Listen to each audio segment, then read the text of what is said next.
हमारे पड़ोसी मुल्क भारत के बाबाए कौम कहलाए जाने वाले महात्मा गांधी को 76 साल पहले 30 जनवरी सन 1948 को सख्त गिर हिंदू कौम परस्त नाथूराम गोडसे ने गोली मारकर हलाक कर दिया था। लेकिन ऐसा नहीं कि पहली ही कोशिश में वो ऐसा करने में कामयाब हुए थे।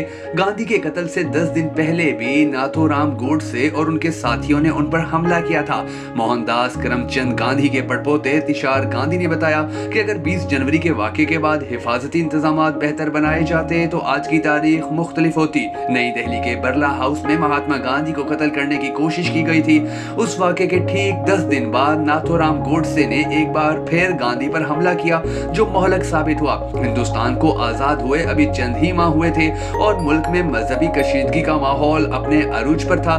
लेकिन उससे पहले गांधी ने मुल्क में फिरका वाराना हम आहंगी के लिए अपनी तमाम तर कुव्वत झोंक दी थी। लेकिन तकसीम हिंद के बाद गांधी ने कहा कि एक जमाने में हिंदुओं, सिखों और मुसलमानों के दरमियान भाईचारा था, ये देख कर के अब वो नहीं रहा, मेरा दिल तड़प रहा है। उनकी ये बात ऑक्सफोर्ड यूनिवर्सिटी प्रेस से शाया करदा स्टेनले वॉलप्रेट की तनसीफ करदा किताब गांधीज हेशन दी लाइफ एंड लेगेसी और महात्मा गांधी में दर्ज है। किताब में लिखा है कि तकसीम के बाद मुल्क की फिजा इतनी मुक़द्दर हो गई थी कि महात्मा गांधी ने इसे रोकने के लिए 12 जनवरी को ऐलान किया कि अगर फसादात ना रुके तो वो भूख हड़ताल कर देंगे। और अगले ही दिन उन्होंने अपनी भूख हड़ताल शुरू कर दी और कहा कि अगर सबने इत्तफाक और हम आहंगी को ना अपनाया तो मैं अपनी मौत तक भूख हड़ताल पर रहूंगा। मुल्क भर से लोग उन्हें मनाने के लिए आने लगे कि वो अपनी भूख हड़ताल खत्म कर दें। गांधी बाकायदगी से उन लोगों के साथ दुआया तकरीब में शिरकत करते रहे, लेकिन उन्होंने भूख हड़ताल तर्क नहीं की।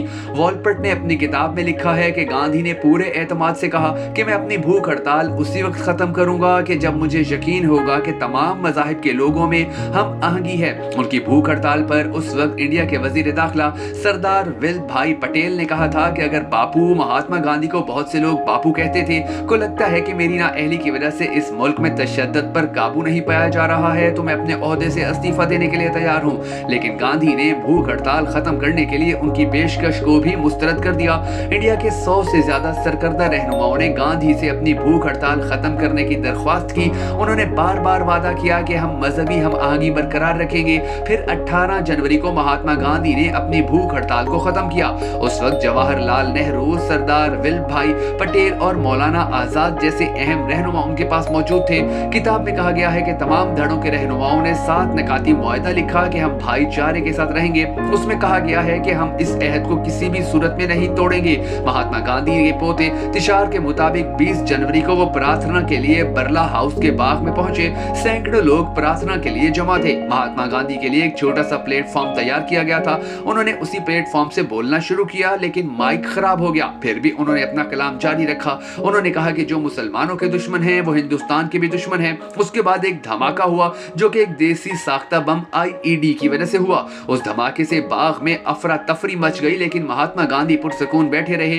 नाथूराम गोडसे के साथी दिगंबर बटगे बिरला हाउस में नौकरों के लिए बने क्वार्टर में छुपे थे। उनका मंसूबा था कि वहां से दूसरा गोला फेंकेंगे, लेकिन उनकी हिम्मत नहीं हुई और सब वहां से भाग गए। उस हमले की मंसूबाबंदी नाथूराम गोडसे ने की थी। इस मौका पर नाथूराम गोडसे, गोपाल गोडसे और नारायण आप्टे मौजूद थे। पुलिस ने हैंड ग्रेनेड फेंकने वाले मदन लाल पाहवा को गिरफ्तार कर लिया, लेकिन उनके बाकी तमाम साथी फरार होने में कामयाब हो गए। इस वाक़े के 10 दिन बाद 30 जनवरी सन 1948 को महात्मा गांधी को कत्ल कर दिया गया। गांधी के कत्ल की तहकीकात के लिए कपूर कमीशन कायम किया गया। जज ने समाअत के दौरान कहा कि 10 दिन पहले इतने बड़े हमले के बाद पुलिस को मोहतात रहना चाहिए था और ये बात कपूर कमीशन की रिपोर्ट में दर्ज है। तुषार गांधी ने कहा कि अगर पुलिस चौकन्ना रहती तो 30 जनवरी को होने वाले हमले से बचा जा सकता था। जज ने पुलिस से सवाल भी किया कि 20 जनवरी को हमले के बाद आपने क्यों कुछ नहीं किया कि उन पर दोबारा हमला भी हो सकता है। पुलिस ने जवाब दिया कि हमने ऐसा सोचा था। जज ने कहा कि अगर ऐसा सोचा होता तो हालात मुख्तलिफ होते, लेकिन पुलिस ने अपने बयान में कहा कि हमें 20 जनवरी के वाक़े से सबक सीखना चाहिए था। अगर ऐसा किया जाता तो 30 जनवरी का वाक़या ना होता। दरअसल गांधी पूरी ताकत से मुल्क को एक साथ रखने और इस मुल्क में अमन कायम रखने की कोशिश कर रहे थे। वो अपनी बाकी जिंदगी इस काम को जारी रखने का अज़म किए हुए थे। इससे पहले भी महात्मा गांधी को कत्ल करने की 4 बार कोशिशें हुई और सबसे ज्यादा हैरान कुन बात यह है कि ये तमाम कोशिशें नाथूराम गोडसे और उसके साथियों ने की थी। सन 1934 में पहली बार पुणे टाउन हॉल के करीब गांधी के मोटर गेट पर एक दस्ती बम फेंका गया। उस वक्त गांधी जी हरिजन यात्रा के मौके मौके पर पुणे आए हुए थे। गांधी और उनके साथी 2 कारों में सवार थे। गांधी की गाड़ी देर से टाउन हॉल पहुंची। हमलावरों का ख्याल था कि गांधी पहली गाड़ी में सवार हैं, इसलिए उन्होंने पहली वाली गाड़ी पर दस्ती बम फेंका। दस्ती बम गाड़ी के बोनट पर गिरा और उसके पहलू में फट गया। उस हमले में कोई जख्मी नहीं हुआ। उन पर दूसरा हमला महाराष्ट्र के इलाके पंजगनी में हुआ। सन 1944 में गांधी की सेहत बिगड़ गई। उन्हें आराम और सेहतयाबी के लिए पंजगनी ले जाया गया। उनका बंदोबस्त दिलकश नामी बंगले में किया गया था, जहां वो हर शाम गांव वालों के साथ प्रार्थना में हिस्सा लेते। एक दफा पूजा के दौरान एक नौजवान उनके पास आया। गांधी के बॉडीगार्ड भलारे गुरुजी ने देखा कि कोई सामने से आ रहा है, तो उन्होंने नौजवान को पकड़ लिया और उसके हाथ से खंजर छीन लिया। गांधी जी ने कहा इस नौजवान को छोड़ दिया जाए, इसलिए उसके खिलाफ कोई कार्रवाई नहीं की गई और वो नौजवान नाथूराम गोडसे था। गांधी के कत्ल की तीसरी कोशिश महाराष्ट्र के कस्बे सेवाग्राम में हुई। सन 1944 में गांधी वर्धा स्टेशन से ट्रेन से जा रहे थे।